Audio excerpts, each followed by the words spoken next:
মানবতন্ত্র নিপাত ইসলামী সমাজ দিচ্ছে না নিপাত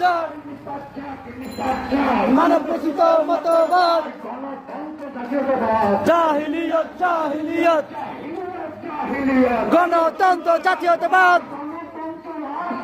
জাহিলিয়ত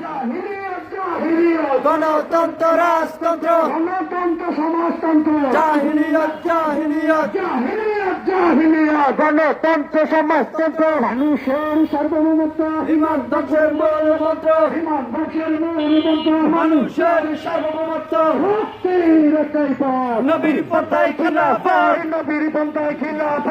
মুক্তির একটাই পথ কুফর শিরক ত্যাগ করো তাওহীদের রজ্জু ধরো তাওহীদের রজ্জু ধরো কুফর শিরক ত্যাগ করো আর নয় গণতন্ত্র গ্রহণ করুন ইসলাম গ্রহণ করুন ইসলাম আর নয় গণতন্ত্র।